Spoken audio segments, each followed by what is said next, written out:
Hey everyone, we are the Three Princes and we go around looking for things to penetrate deeply. Intellectual. Welcome to our show. It's going to be one of those days.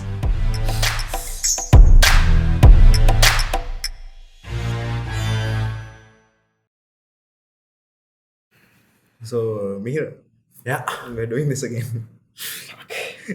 Ah.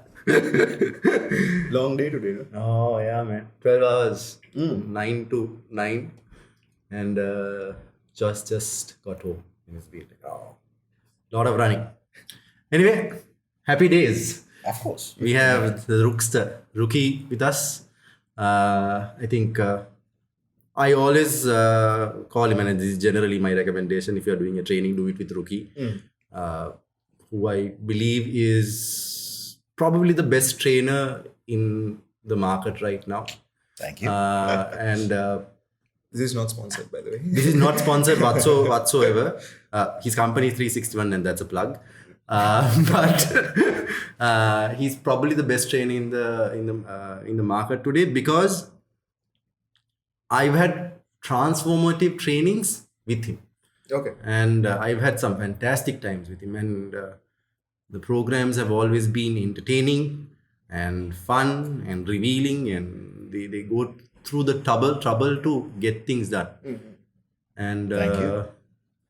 And the first question, Masang, is how the hell did you get into training? Because you started a long time ago, right? Yeah, my background is before I started this, I was an IT consultant. Okay. So at the age of 33, 34, No, before that, where did you start? where did I start? Okay, after I did my L-levels, I got selected to the University of Moratoa to do engineering, and then universities were closed for 3.5 years during JVP troubles. Probably that you guys were kids at that time. We weren't born. Yeah, so then during that time it was closed. And then I gave up the degree and then studied marketing, CIM. Huh. So I did that, and then I happened to work in IT industry. And I did few jobs. Most of the jobs were just 6 months, 9 months. I was never a person who could get stuck within a frame. Then I realized, okay, look, I can't do this. I want to go on my own. Then in 1995, I started Sri Lanka's first ever web development company. Oh, they do web development as well. So that Sri Lanka's first ever website was done for Maharaj. I did that. Right. And then I did John Keel site conspiracy and all the big things. Then in the same time, I accidentally became an IT consultant simply because I was doing a project with BOI. Right. And there were a couple of US-based consultants who were working there. He said, okay, look, you seems to be one of those guys who can be part of our team. Do you want to work for us? I said, okay, fine. So we were on projects. So then I went to Mozambique, South Africa, Jordan, Laos, and of course that I worked in Sri Lanka as well as IT consultant. You have training in IT. No. I never studied IT. It's all about, let me correct it. I never formally studied IT. Okay. But I'm a person, my biggest gift in my life is that my left brain and the right brain works at a very high level so that I can pick up things faster, that I can do things, that I can connect the dots. So because of that, I became an IT consultant, but I was never a hardcore techie, but I can connect the dots and say, okay, this is what your IT solution should be. So that's what I was doing with all these government agencies in developing part of the world. And then got paid tremendously well. I remember in 1997, my first assignment in Mozambique, I was paid $500 a day. Shit. And another $275 to live for a day. So that's the amount of money that I was making at that time. Then I came the age of 33. I started questioning my purpose in life, my values, my passion, what I want to achieve. Then I realized when I went into a deep dive as to who am I, realized why I was so unhappy. So I just wanted to, then I realized that You were unhappy making all of them money. my money. Now, money is not the main thing for me. For me, it's about doing what I like, living my passion, making an impact is the real purpose of my life. And I realized, okay, look, but by that time, I have accidentally done a train the trainer program. Simply because that I was part of this organization called Junior Chip International, JCI. So they had a train the trainer program, and there's this foreign woman who came for the program. I didn't want to go there. One of I said, Mashang, she's a nice looking chick that I have met her in UK. Just come. At least that you can see a foreign chick. I said, okay, if it is a foreign chick and good looking woman, having a good time, okay, let's go. Then I did the training, and then so that was my accidental entry into training. Right. Then when I had the life awakening realization in the year 2001, that was a calling that was waiting for. And this is straight into training. This is life awakening realization that you wanted to do training or you wanted to do something. I wanted to give up IT. No, let me rephrase it. I wanted to make sure that I do something that I will enjoy in life. My main question was, what can I do that I will do even without getting paid? Yeah, That that's a good question, I think you're supposed to ask. So that's my living my passion, living everything. So then of course that if I do it right, if I do it in a smarter way, that I make money. So that's the secondary thing. Okay, let me do it smarter, make money. Then I gave up the IT business and all that, sold off all the shares, and I said my bye-bye to all the people, and I started doing training, classroom type of training, and then accidentally in Sinhalese and Pukemaro started doing outdoor training as well. Whether I have learned to do outdoor training, no, everything that I learned, okay, there is something cool, something big. Connect these things, okay, can we do it, experiment. So I'm a firm believer of doing something unique, do it in a smarter way, do it in a creative way, and do it to the best of my ability, and money will come. So, started this, and then of course my consulting background helped me to establish the businesses. Earlier there was a time for about 6 years. I didn't want to bring anyone else. Everything that I did was within myself. Then I realized, okay, look, 40, can't do all this by myself. There is a larger level impact that I want to do, deliver to the world. Then I realized, okay, let me recruit people. Then I expanded and scaled up. So now that is where So you ran all these programs for 6 years, including outdoor programs, without anyone. So there were a few people who were just helping out. Aidas and all that. They were helping out. Now the reality is that I run a company called 361 Degrees. I have trainers who are working under me. I bring people who are absolute newcomers to the training industry. I train them. No guru musti give them everything. I tell them, but so far things have worked because that I believe that okay, you bring them in like the gig workers that you give them the opportunity. They make their own money, they make their own name. Fine, okay, you go, and then you become something that I'm happy with some of the people that I have produced.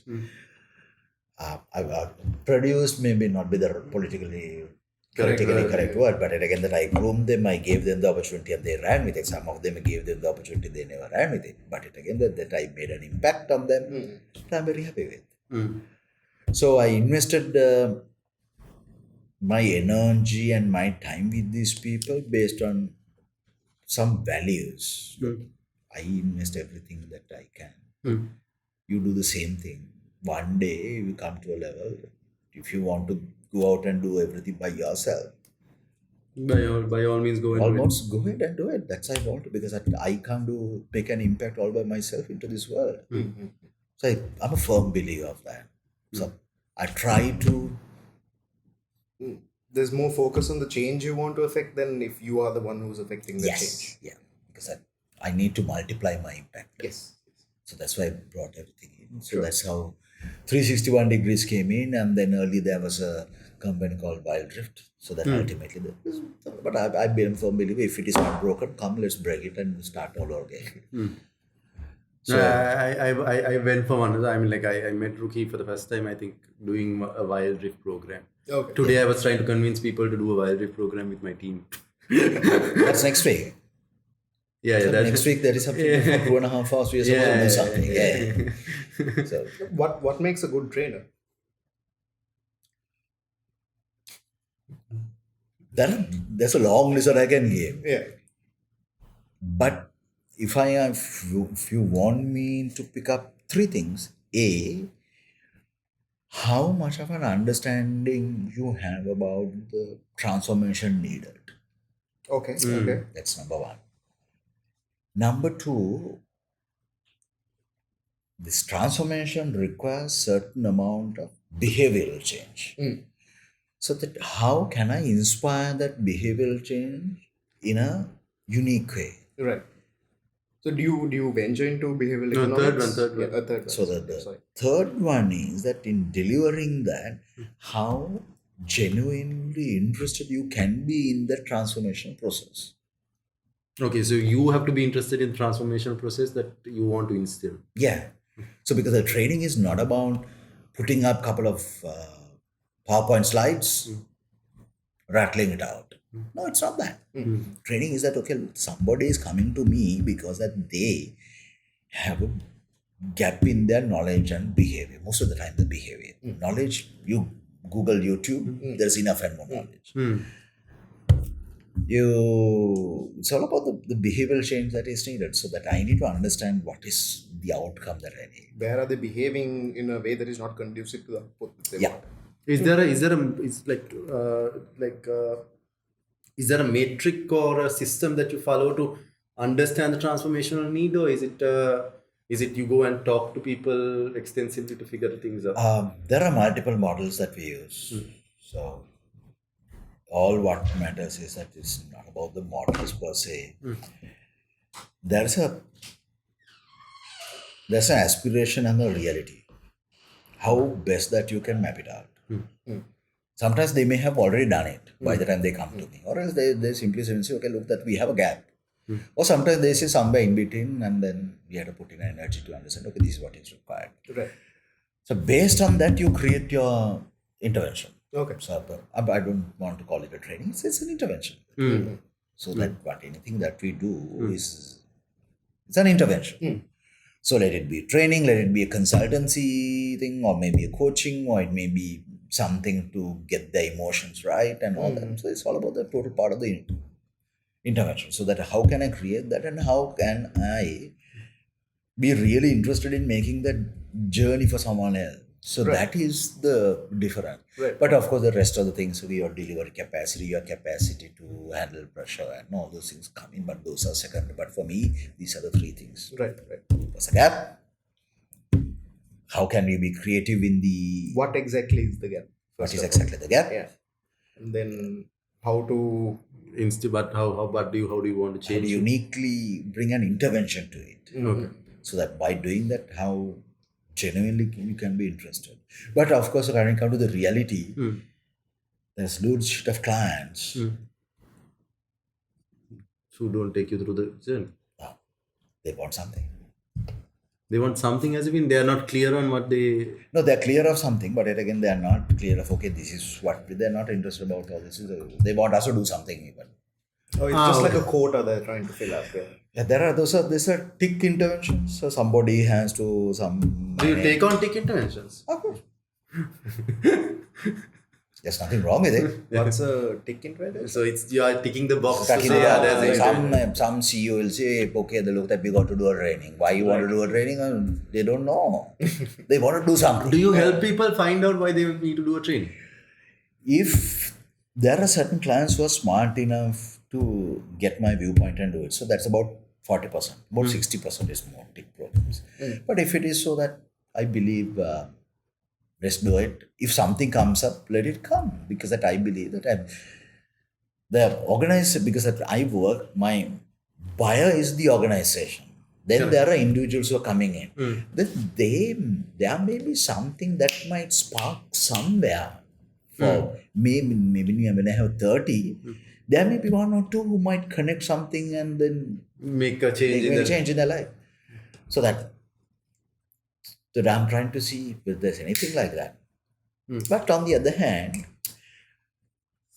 that doing all these things is that something that I enjoy.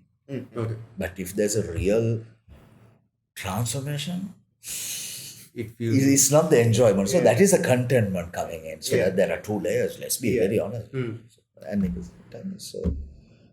There is a certain amount of commercial angle to this. Yeah. I need to live. My team needs to live. Yeah. The larger world may not see my journey the very same way that I want to see. Yeah. But in that journey, anything that I can do for them, any way that I could help them, I will do. You almost spelled out almost like a change management journey here. Like it's almost. I mean, this is what general behavioral change management in a corporate is. Yeah. Yeah. You identify there are gaps. For example, a team doesn't work together. So can we identify the problem, understand what the behavioral change that you want, and deliver it in a way that they will be interested in doing it in a way. How do you devise your programs? How do you? What is the process you take to devise your programs? Like how do you make it? How do you know whether to make it fun or whether to make it serious or whether to make it emotional or what's the? How do you? All your programs are bespoke. You're all designed to. Mostly. Okay. Mostly. But then again, there are certain things, okay, let's get something done. Those things are there as well. Right? No, but like how do you decide? How can you carry us through one of these changes? Okay. Now, let's say that I worked with a client last year. When they came to me, initially they said, okay, Ruki, we want you to run some we have a couple of values that we have identified. We want you to run a couple of values related training program.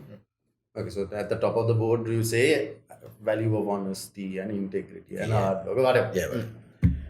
So then I asked the question, okay, why do you want to do this? And then we got into a larger discussion. Then it's okay, it's not about the damn values. There's something wrong with the damn culture in that organization. To begin with, there's a bigger problem. So there's a bigger problem. So that now it's up to me to unearth it.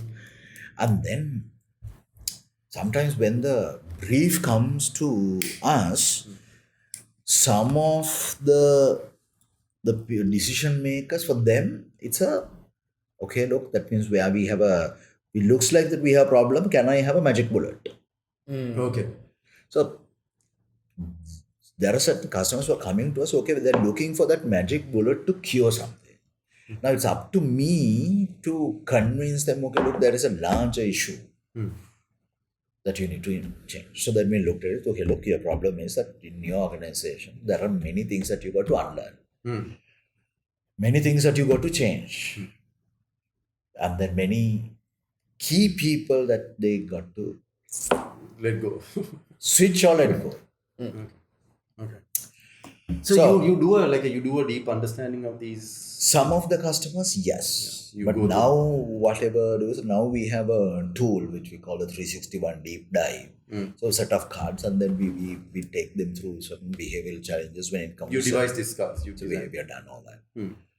And then so we cut to them so that they sort out and all those things, that we have a mechanism to say, okay, these are the critical 3 behaviors that they need to change as a team. So when I did this with this particular company, we went and told them, okay, we cannot do this. So this could be the buffet that you have to go through. So that, okay, we said, okay, you got to do the initial survey, that you got to do an unlearning, then you got to do a leadership, and then you got to, it's not about any of those training programs, you got to strengthen, have mechanisms to follow up and support that behavior, and then to measure. So we started with the initial assessments, and then through the initial assessment, we realized in that organization there's one key behavior that they need to drive. Mm. Or else, on the other hand, the one key behavior that the people should feel, okay, look, this is how we see that there is a change happening. So for that organization, one key question like the net promoter score, we came out with this, so in consultation with all the stakeholders, we asked a question from all the employees, can you get change done in this organization?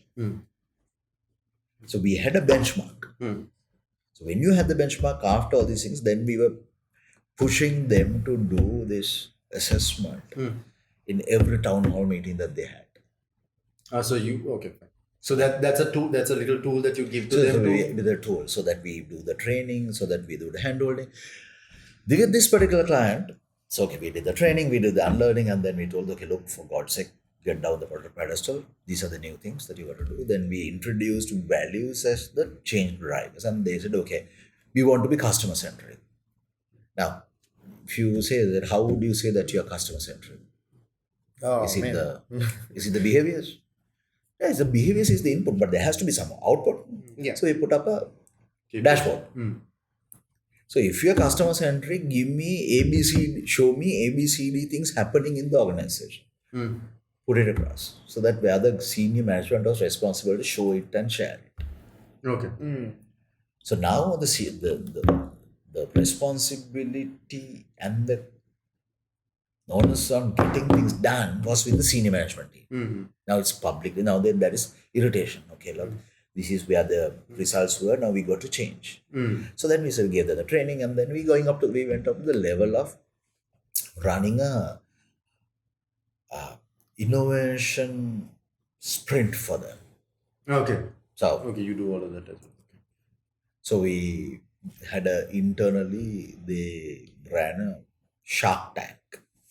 Okay. Now, when they ran the Shark Tank, they managed to identify 700 odd things that they wanted to do.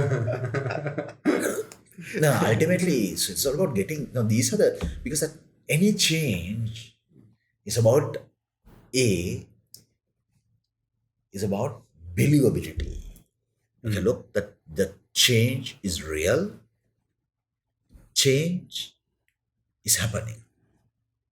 Now, it's all about the believability comes with visibility.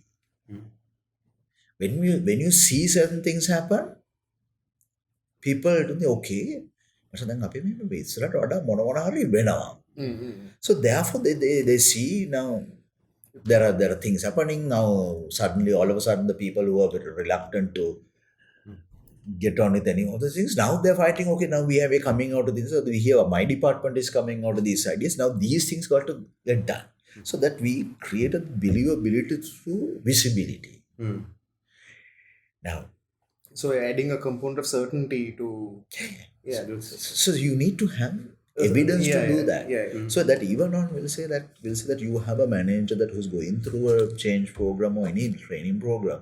You do a training program, they understand, okay, look, this is the behavior that we need to change. What's the evidence that of the behavior change? Yeah. We'll say that you get pissed all the time. Yeah.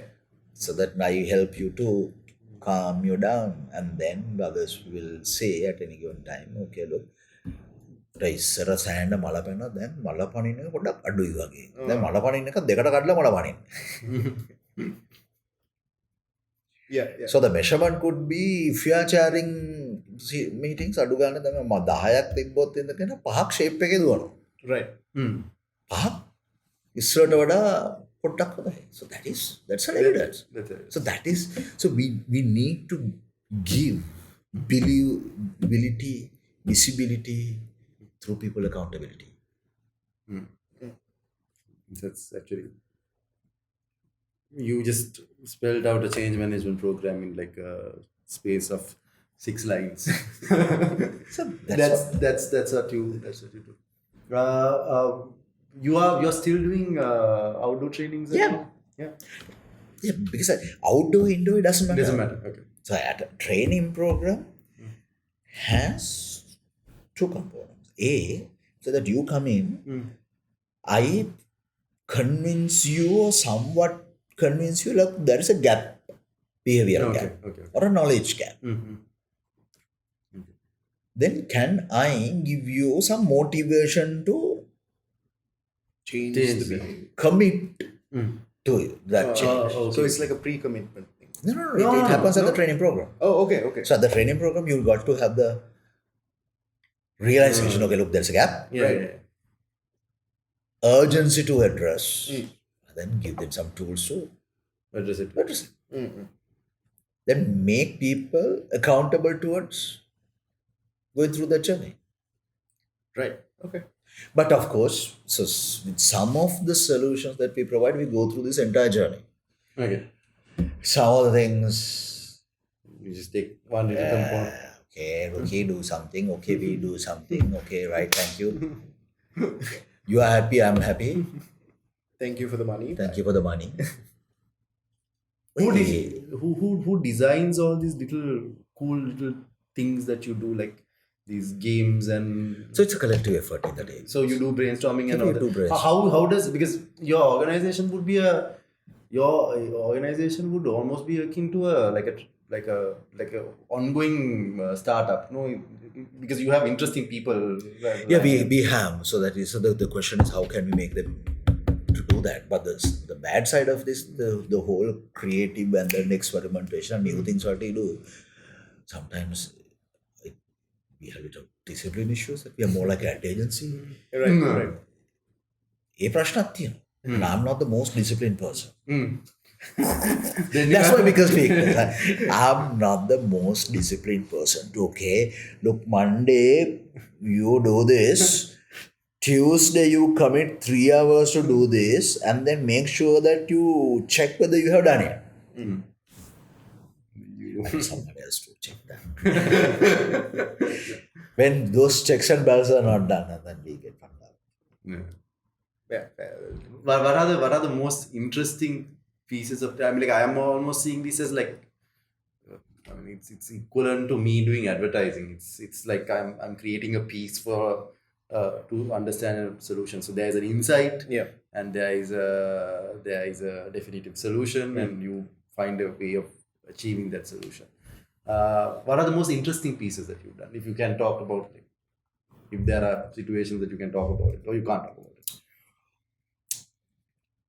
Now, what have you been like the happiest doing? That particular project that I did for this particular client, Has it worked? it has worked. The project that we did with that particular client, because at the end of the day, in that company, the number of engaged employees, not done by us, is done by a reputed third party. There's a very visible number of engaged people in that company, Increasing. going up by about, I think if I could remember, about 16% of jump.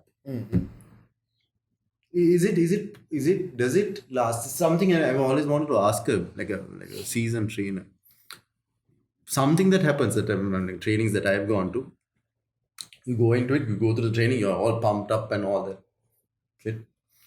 Come to the real world and it goes, it fizzles down to okay, mundane minutia. Sometimes it doesn't happen, but most times it does. So that's why I use the word, most of the people consider training as a magic bullet.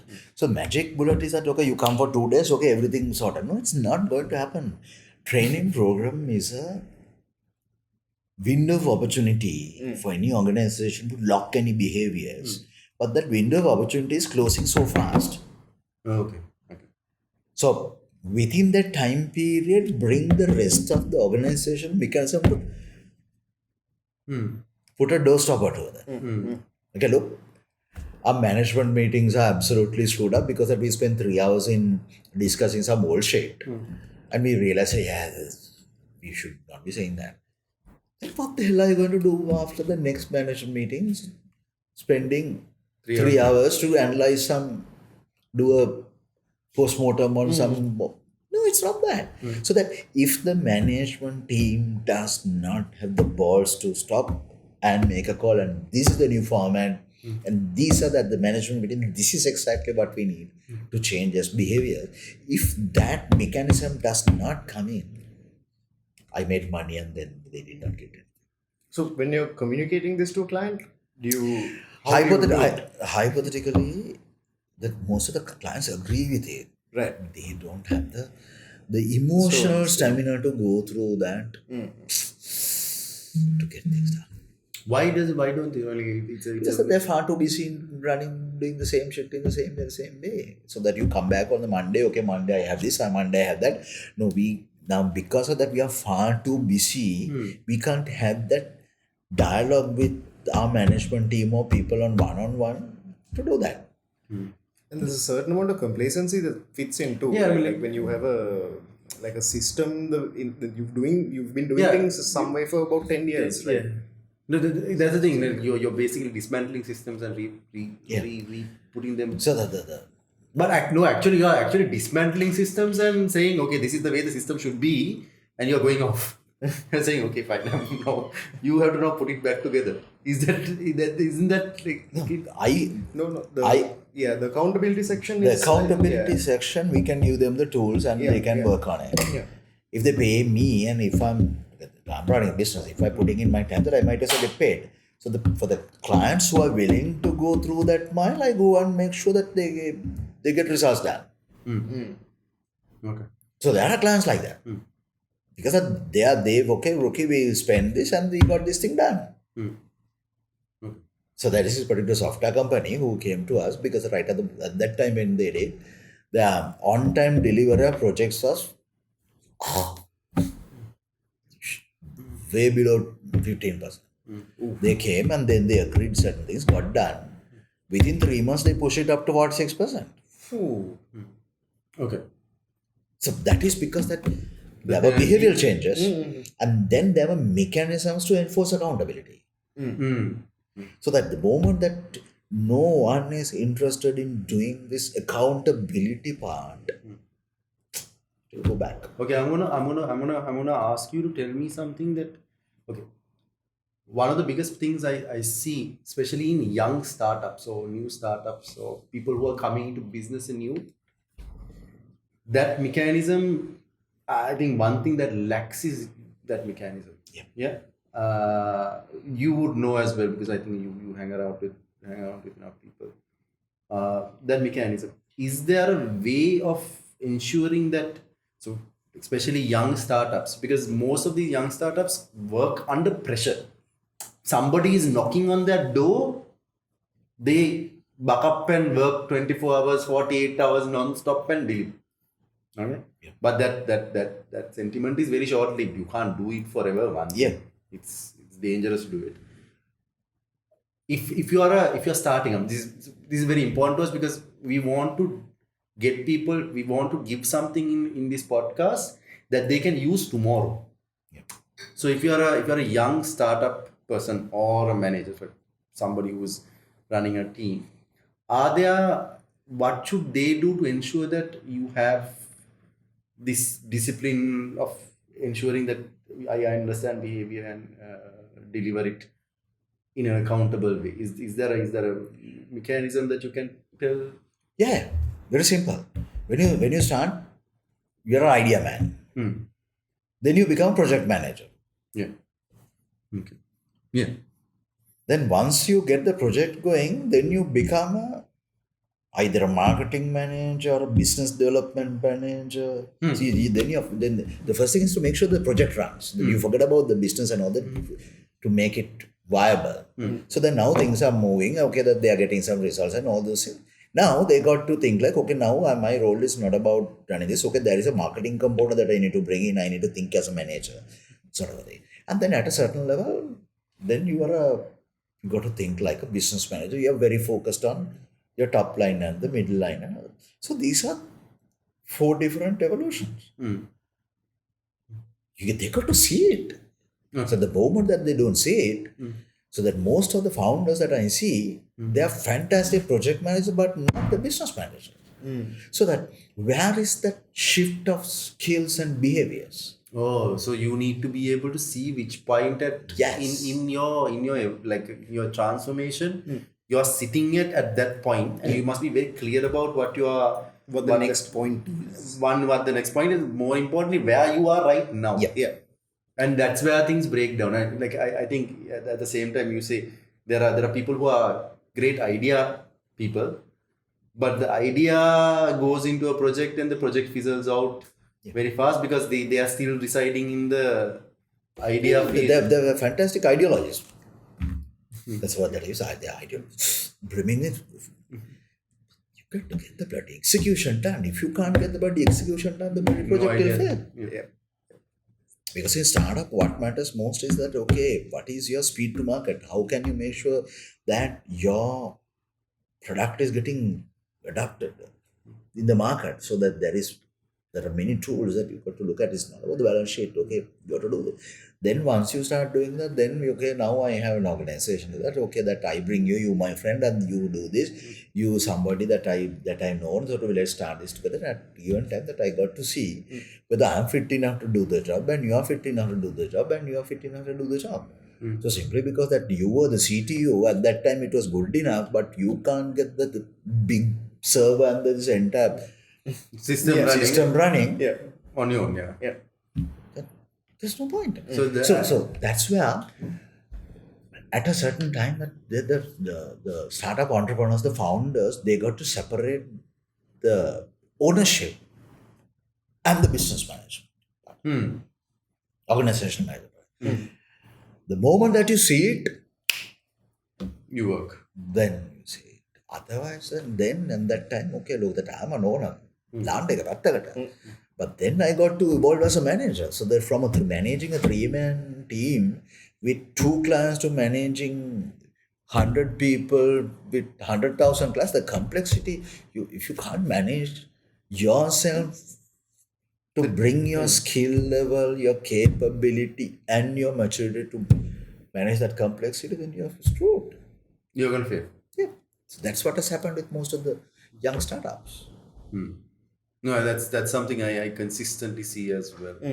And is there markers for people to know? Okay, we are now an idea person. I'm asking. It may sound a very rudimentary question to you, but are there because we are talking to fairly like a younger audience? Are there markers in each point where you're saying I'm an idea person, I'm a project manager, I am a business development manager, or is it just you will know when things start to break down that it is you are at that point? Yeah. I have no idea how to give very specific Markers. There will be people say that they got to understand, okay, there is this incubation period, and then there is this go-to-market period, the stabilization period, and then so you in any of the business there are certain phases. So what is that? Whether it's 100,000 clients or whether it's 100 clients, it is that they got to figure it out. I don't know where it is, but the moment that they understand, okay, look, that I can't seem like that I'm not in control of that, then they got to have that realization check. Okay, look, am I managing this right? Am I leading this right? The realization they got to connect. Is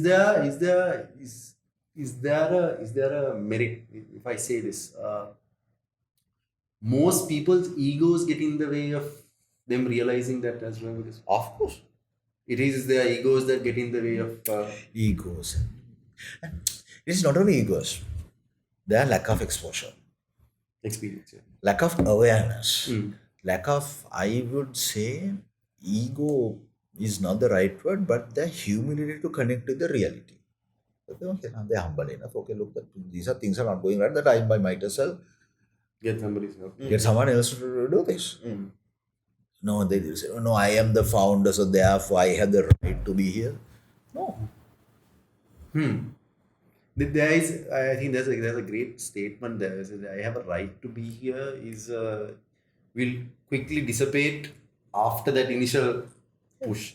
You have to, so in a major corporate, you have no right to be there if you're not adding value at that point.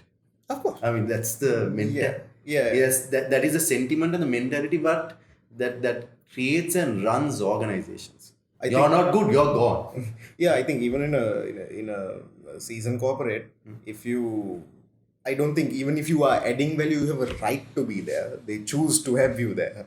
No, you have a right to be. No, sorry, you choose to be there because you are adding value. Right. It's catch-22. But if someone else, they can find someone else who can add more value.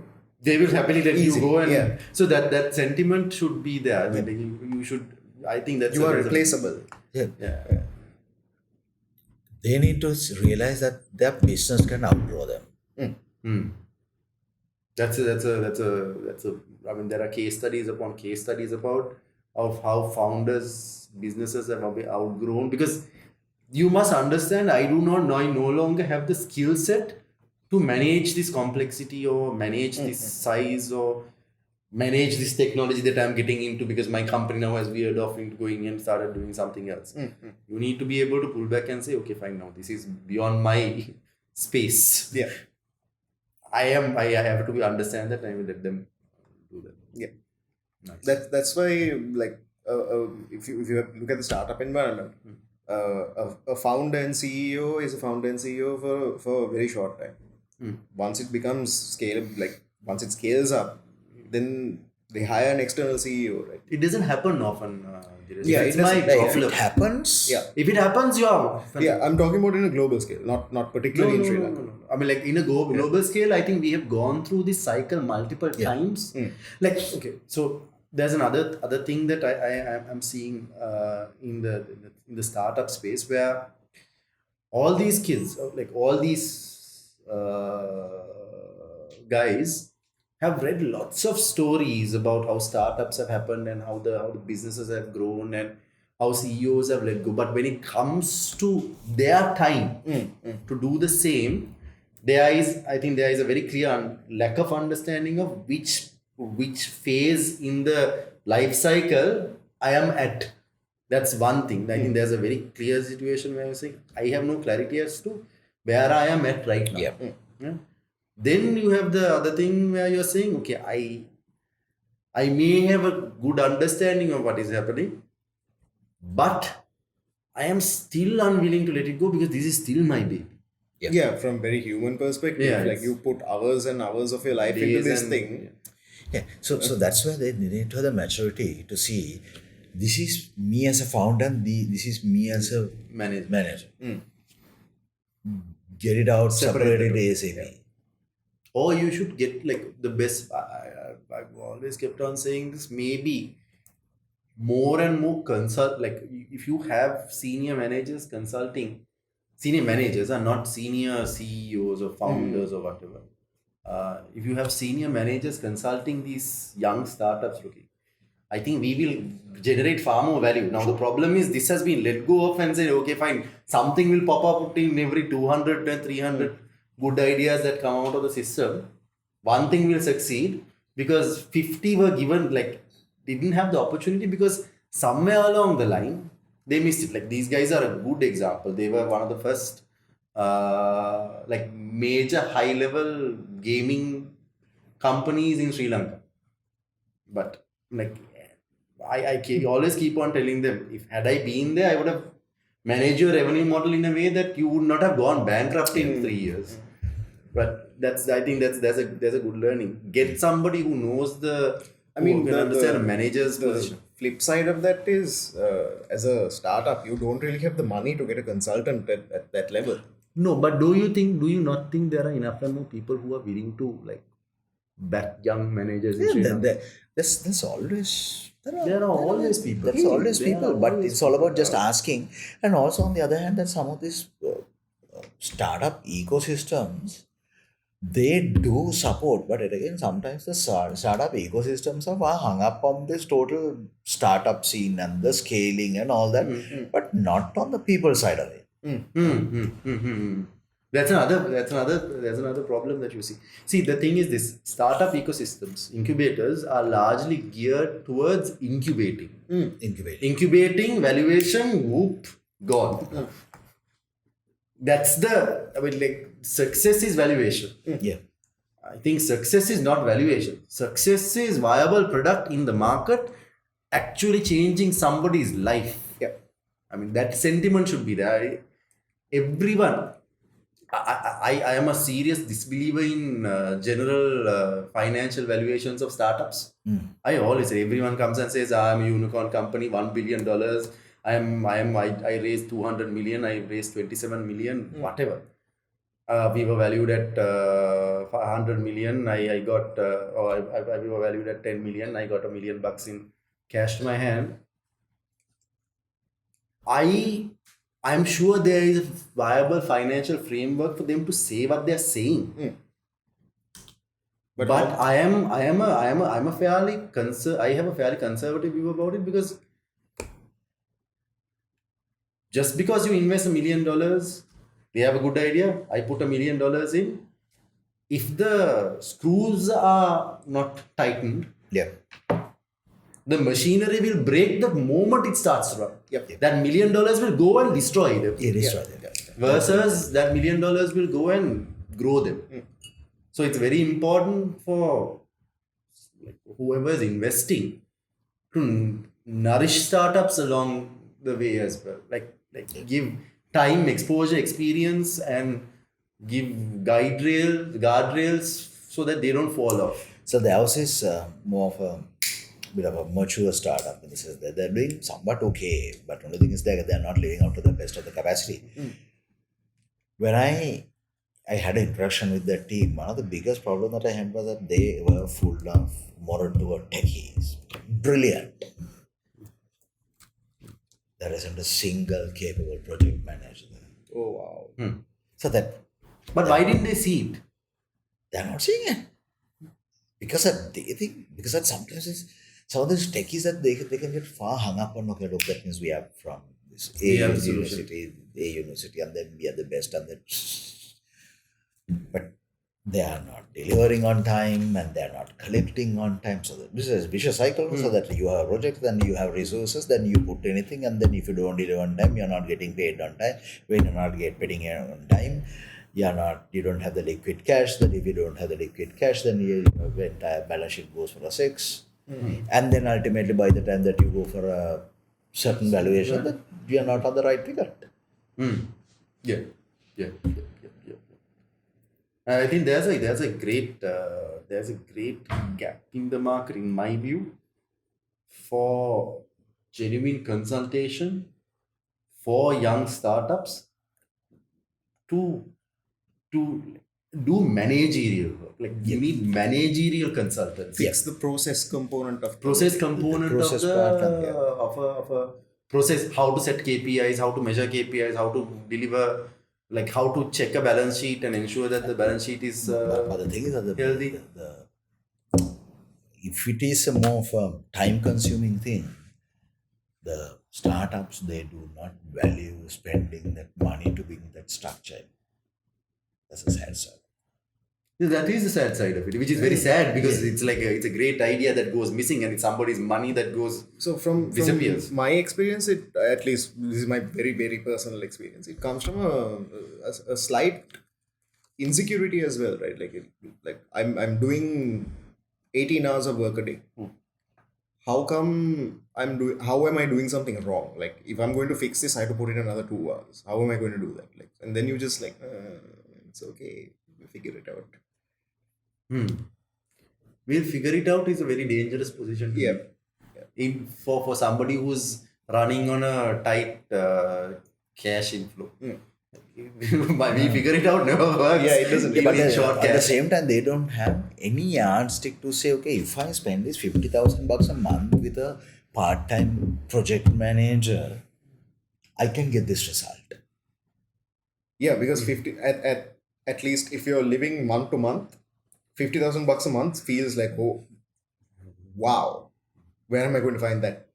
So that issue is always there. No, I will tell you another thing. I think there's a fallacy that is growing around, because when you read case studies about most of these startups that have become billion-dollar companies, and we are all hung up on them and we praise them and all that. That story generally always leaves out the shit. grind management Yeah. part of it, and always tells a sexy story about how the idea was created, how they slogged through nights, and how they had indomitable strength to go on and on and on. But it leaves the fact that at a certain point, the guy who paid, like maybe valued the company or invested in the company, sent two consultants down and told them, shut the fuck up and do what you're supposed to do. Yeah. That is completely left out. And I think that's a general fallacy that runs across the entirety of the, at least in my view, in Sri Lanka, the startup ecosystem. People are not told. You have to have general. And the other thing is, most of these young kids look at big companies and say, they're slow, they're sluggish, they're boring, and they don't work as fast. But the mechanisms are so profound that the big companies become big because of the processes. They don't become big because ideas were created like 100 years ago. Yeah. Big companies become big because the winning structure. formula has become a process, and that formula keeps repeating itself and repeating itself and repeating itself and repeating itself and repeating itself. Which is I think there's a huge gap in the market for So that's where do you know the word called ambidexterity? Yeah. So that's where you do things to push forward, but at the same time you got to do certain things to bring the stability and the sustenance. So where is this equilibrium? On a consistent basis, you need to look for the equilibrium. Not run all the time. Yeah. So you need to stop. So sometimes you may have to run, sometimes you got to shut the fuck up and let's talk. But in the same time, that the let's take stock cannot be forever. So that even that is applicable for all the larger companies as well. So let's forget about all these processes. So the processes are there to bring some sanity, but at the same time, you need certain amount of incentive to keep you going. Yeah. So that I think there's a equivalency in marketing science also to that, right? Because you have to do certain things to maintain the customer base that you have, to maintain the penetration that you have, and you have to do certain things to grow the penetration. Yeah. So Exactly. it's the same thing. Yeah. But there's equivalence. Yeah. Like, it's not the same thing, but there's equivalence of some in some way or the other. That's cool. You have now branched off into doing other things as well. You're doing activation on the side. Or are you doing activation on the side, or are you doing something? You're trying to solve interesting problems. Yeah, that's more like it. Now, so there was a certain amount of a natural evolution of our business. We'll say that we were doing trainings and all that. Then people come and say, okay, that we have something small. Can you give us a solution? So that we plug in a solution. And then we got into this largely experiential communication based activation. So things that I work with. So that I do it, but the challenge with that is that to make it a mainstream product, I have two challenges for me. A is that the activation and the events market is their overheads are largely minimal. Most of the service providers. So they don't have, so that mostly that one or two man, so that they will do that. My business model currently does not support that. Because you're basically are more expensive than everyone else. More expensive. Yeah. And the other side is that when I do that sort of thing, I can get emotionally sucked into this cool, fun stuff and all that. Again, you have the same problem because you get So ultimately, at a certain point, we were doing all this. And at a certain point, look, there's no because of the business model that I'm running. So that my business model is my strength and my weakness. So that for this, I could not justify the return on time investment when it comes to this activation thing. So therefore, that I don't want to make it a mainstream thing. But whenever there is a interesting project, I don't mind taking it up. Yeah. So there are not very many classes because there are certain classes they give a brief and ultimately what they want is that they evaluate the whole thing with this rupee. So that sort of projects I don't want to take. This is my idea. Give me the space. It will give you something. If it works, fine. If it doesn't work, okay, find someone else so that I work on like that. So if it comes, I take it and do it. But whether I want to do it every day, You're not very sure. at the market price, no. No. But once in a while, with clients who are willing to pay my price, I don't mind doing it. But you have you talk about your business model. You have a heavy overhead business model. Yes. And I have another question. How you? I mean, I have one thing I've seen in your company is you have tend to pick up interesting people that can do who can think like that. How do you do that? Or where do you pick people up from? Because people you pick up. I don't have a standard answer. Sometimes when I see them, I pick them up. Sometimes they work, sometimes they don't. So it's just a matter of that. It's just some two dots I connect somewhere. So this might be, but in the same time that my accountant says, okay, you bring these people. Sometimes they don't know you're wasting time. No, why can't you do a proper interview? I'm telling them, how can I How can you interview the type of people that I need? Because that I need people who have the exposure, who has the creativity, who has that knack for experimentation, passion to do things, and in the same time have the desire to learn every day. It's one of those things you can figure out in a 15-minute conversation, but not in a 2-hour interview. Yeah, maybe sometimes I may pick up with because of one or two things that they might say casually. I don't have a formula, so some people I have recruited some people, I have let go some people. Some of them they have stayed, some of them have made into real stars. I hope that I'm blessed with some people, and I hope that that blessing will be for some more time.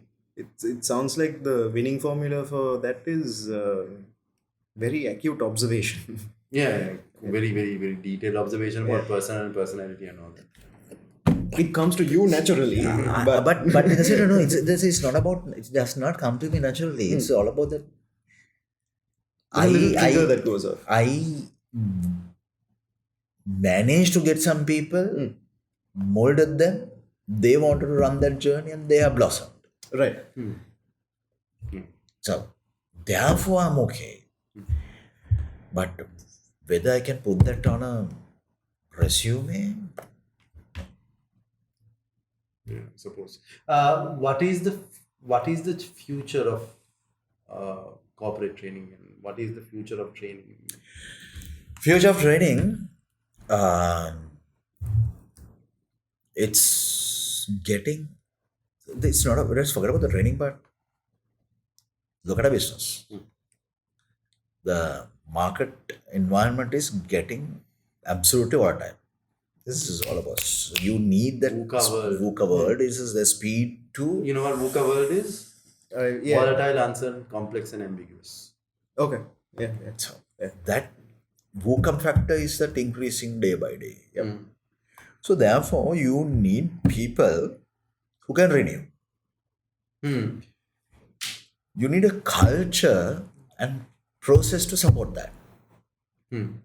So in that, it's not about the training per se. So the training is a bit of a one single label, but what are the rest of the things? Now imagine there are loads of now the organization they are hiring loads of gig workers. What is your mandate? Not to keep them? No. You can't keep a gig worker so that your entire value proposition goes for a 6. So you bring a gig worker on a temporary assignment.